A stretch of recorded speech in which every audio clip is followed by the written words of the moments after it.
Hey everybody, Facebook Live. Today it's Stacie Koroly, the Stacie Koroly team in Chester County.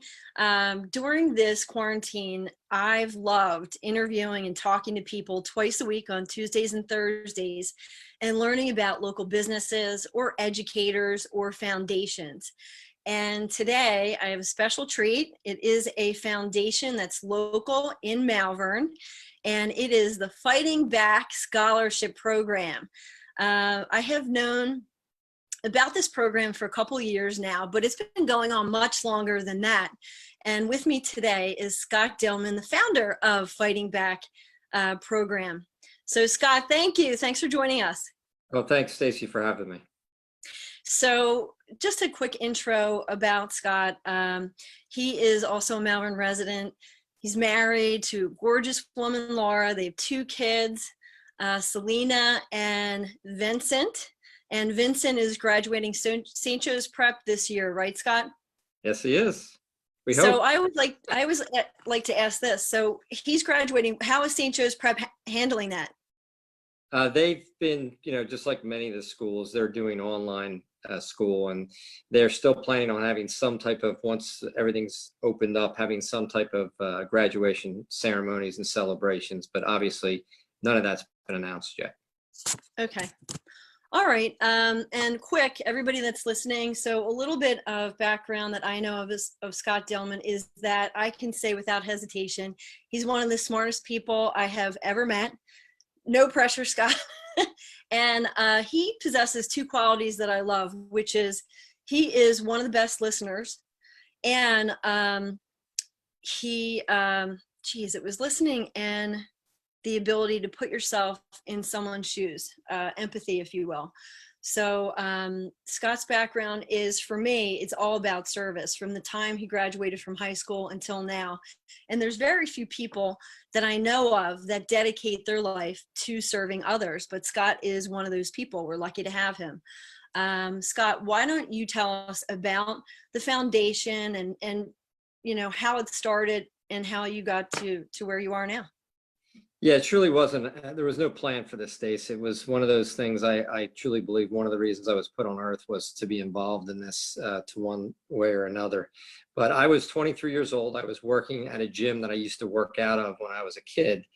And a young lady came in who was about my same age. And she had been working in New York City. She came home to see her parents in Westchester. And a drunk driver hit her with his headlights off. She never even saw him coming, and she suffered a spinal cord injury and a brain injury.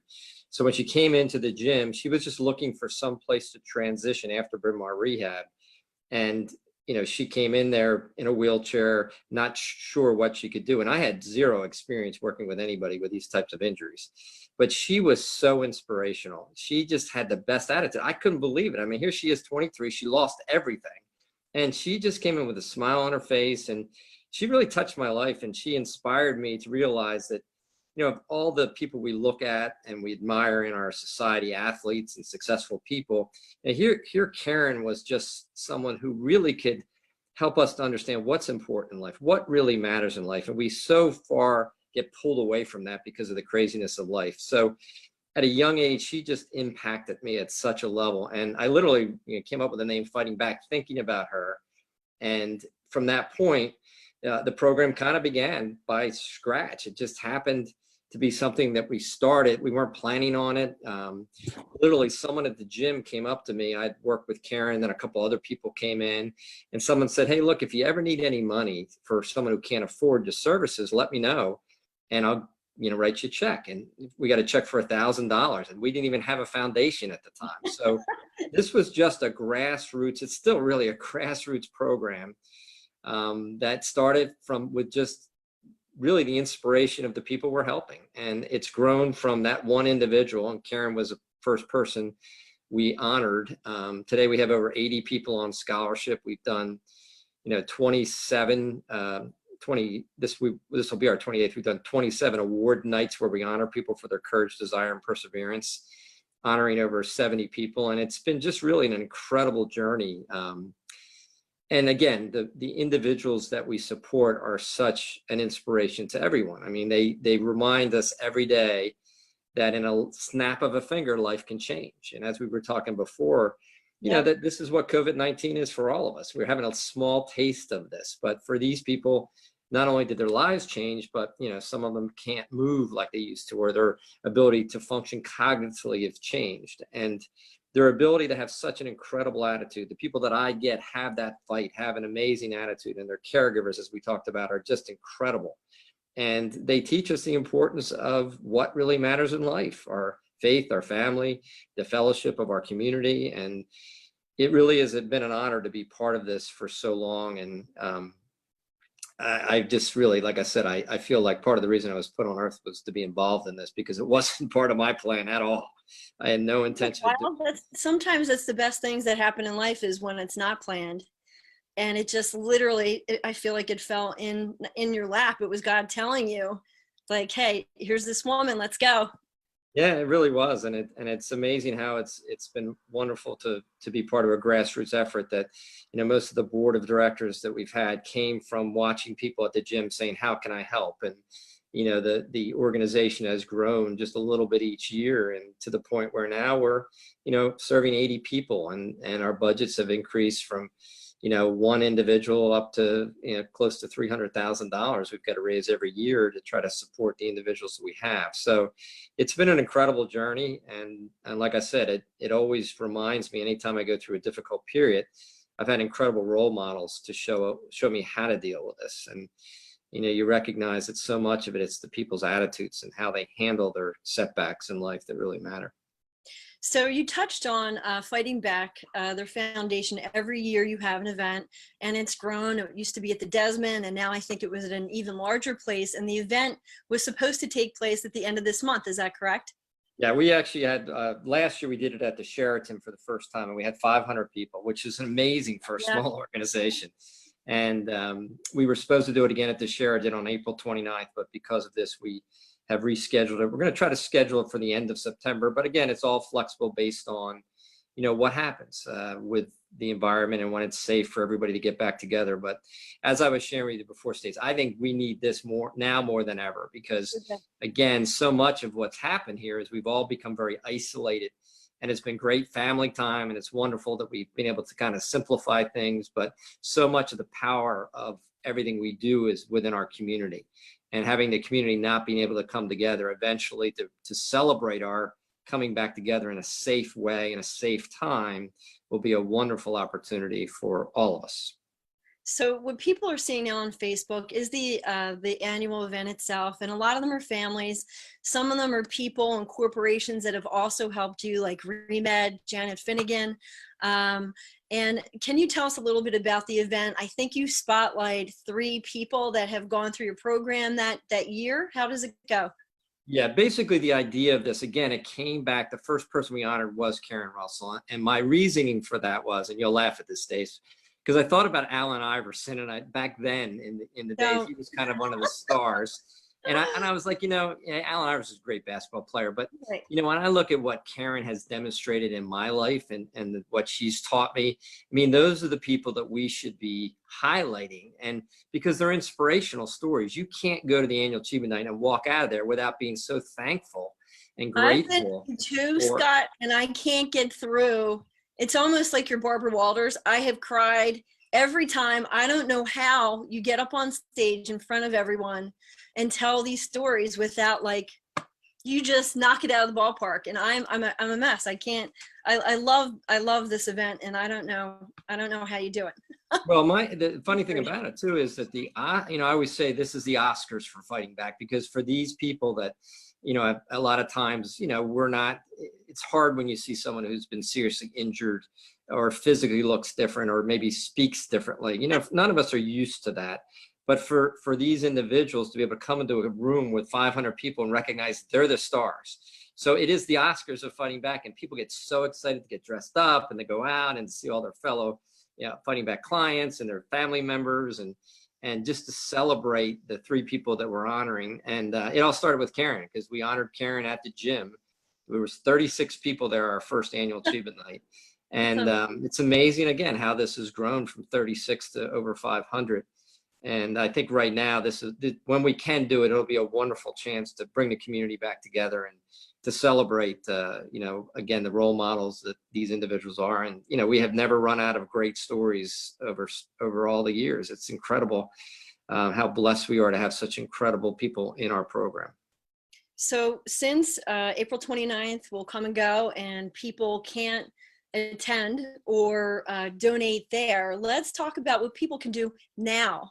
Everybody is homebound and either looking on Facebook, or maybe you're outside like me gardening. But for Fighting Back, let's talk about the different ways that people can help, and your website and how people can get a hold of you. Yeah, it's funny. We actually have had such a wonderful community in Malvern with our small gym where people come to, and we've done it for over 30 years. So we never really thought about doing much online, because it's been very much of a lifeline of people being able to come to a place and be with other people. So we have shifted, we have pivoted, and we now are online. We have our website that we've had up for a long time, but we've added a Facebook and Instagram post to both of those, and we have basically trainers posting some exercises. We have some clients, our Fighting Back clients, posting some exercises. We have some inspirational quotes we put out there just to kind of keep people connected.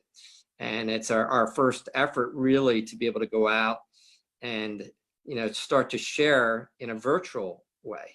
And our goal, Stace, and where we need help is just to have people go out and follow us on the Fighting Back program and Fighting Back SP on Instagram, and really just try to create more followers. I mean, I always joke, because I'm not a very good marketing person, that most people don't know about the Fighting Back Scholarship Program even after 30 years. And it's just because I, like many people, I'm doing the work every day, and I'm not naturally a marketing person as it is. So it's always the best kept secret. People tell me that in Malvern, we did a small event the other year, and it was hilarious that I had people crying in the event because people were like, I've lived like 20 minutes and I didn't even know this existed. And I was like, yeah, I'm not very good at marketing. So it's really a chance to try to increase our Facebook and Instagram. And of course, I know nothing about any of this, but I know the followers are important. So whatever we can do to try to increase our followers out there so that people can become more familiar with this. And like I said, especially in these times, it's such a great example of, really, we're all so very lucky. And, Fighting Back reminds me of that every day. We're so blessed. And, some of the things people have gone through are really extraordinary, and how they've handled it is extraordinary. So the more people we can get out there to be part of that, the better. So let's do this. So everybody, if you could, like the Facebook, follow them on Instagram. Scott, can people donate online on your website, Fighting Back? Yes, there's a donation button that people can surely, if they want to help out, they're welcome to. It's very easy to use, and right now, for any nonprofit program, this is such a stressful time for nonprofits that the ability for any help is greatly appreciated. And there's so many wonderful organizations out there that are struggling right now because we're all kind of shut down, and so any events that organizations have planned are going to be limited. So Pete, please, we invite everybody to help out as they can, and like I said, it's really it's a great organization. So besides donating online, can people, if they work for a corporation like Joe works at GSK, when you do matching, do you also offer that online if people want to sign up on that for that way as well? Absolutely. If you go on and make a donation, what happens is the corporation will have a matching process of which they mail to us mostly or email to us. And then we have to fill that out, and then that's how the grants occur. So a lot of that's driven from the company itself. But yes, if someone makes a donation that's part of a corporation, you can surely do a matching opportunity through your company. Okay, and then if you could share one story. Every person has a story. I realize that. But what is one that you could just tell people about so that they can put a face to relationship with your foundation? Well, and again, this is going back to the caregiver story. We have a young man that's been in our program for many, many years and been on scholarship. His name is Joe Johnson, and he has a rare mitochondrial disorder, and it showed up for his family. Joe was born normal, was functioning normal, and about the age of 9, and I might get these dates a little messed up, but about the age of 9, he started to lose his sight. And then a couple years later, he started to lose his hearing. And then eventually he was confined to a wheelchair because he had a lot of muscle spasticity. So it's a very rare situation. It doesn't happen very often, but in his case, he really can't see, hear, or control his movement. And he is just, you talk about inspiration. You can go on the website and look up his videos, but he is amazing. He does rock climbing. He comes in, does boxing at the gym. He just has incredible fight. And for him, this is the reason that he gets up. This is what he loves the most. And what's incredible about Joe is his mother. And his mother is just one of those people that, you know, I always joked, I was joking with you before, I call her a saint. I said, you're not really human. I know you're a saint, and you just are sent down to show us how we all should behave, because she is always focused on everybody else. I mean, here her son has been an incredible challenge. She has to have interpreters, and she speaks to him in her, basically using her hand. She'll talk to him in the hand, doing sign language. And it's just really, it's just extraordinary. And to see Mrs. Johnson come into the gym, and to see Joe come in and how hard he works, and just joy. I mean, they just absolutely love it. And they just love to be able to move, and they have every reason not to be joyful. And they are a perfect example of what having gratitude. And you know, I always say our program is about effort, not progress, because a lot of people that we have aren't going to get better. So, you know, the effort is such an important part. And, you know, Stacie, as an athlete, you know, so much of being an athlete is the effort you put in. Right. And our Fighting Back clients are such unbelievable examples of effort. And they're, you know, being thankful and having effort and showing up every day is something we all can learn from. And I surely have learned from and have been inspired for many years. And just to wrap this up, because we talked about this beforehand, which was people now have an idea of what it's like. We're now homebound. We have now had our freedoms taken away from us. And when you look at Fighting Back and the people that are giving the effort, that don't have as much as we do, and their mindset, which is everything. I truly believe that. And I know you do. I don't even have to talk to you about mindset, but how important it is for people during this time in your foundation, and then people during this quarantine, is to have the best mindset, wake up with gratitude, list 3 things that you're grateful for, exercise a little bit during the day, change it up. And your Fighting Back Foundation encapsulates everything, I believe, that that helps people. It's inspiring. And you were right about the professional athletes, and compared to people that have nothing, that are limited physically, and you're bringing them back to life. They may not get better, but that effort and the joy of them going to your physical therapy place in Malvern is life-changing. It's not game-changing, it is life-changing. So again, let's take a look at that website, fightingbacksp.com, right? .org. .org, dang it. So it's fightingbacksp.org. And then follow them on Facebook. It takes nothing, just like their Facebook page. And then also on Instagram, which Celine is probably running that. Let's just be real for a second. I know you're not running it. And I am not. I am not. I know nothing about any of this. Selena, get to it. So it's Fighting Back SP on Instagram, all these 3 things. If you can, donate online. And then we'll also talk about, in a couple months, hopefully you do get the opportunity in the fall to have that, and also a walk for the caregivers that are taking care of these people, the superheroes that are helping the superheroes. Really. Absolutely. Yeah, the caregivers are something that, again, one of our funders had an idea, and he basically said, look, I want you to put $100 on a gift card and give it to the caregivers to say thank you. And I'm telling you, Stace, the reaction of the caregivers, I mean, people were in tears. And it was just the fact that they're never recognized. There's never any gratitude for what they have to deal with. And so we're just going to have this walk, and all we're going to do is have signs along the walk that says, thank you, Mrs. Johnson. You know, thank you, Mrs. Pratt. I mean, just thanking them for what they do. And I just think the power of that, as simple as that concept is, it will be very powerful, because, you know, you don't sign up to be a caregiver. You just have to deal with it. And it's not easy. I've seen it for 30 years. It is not easy.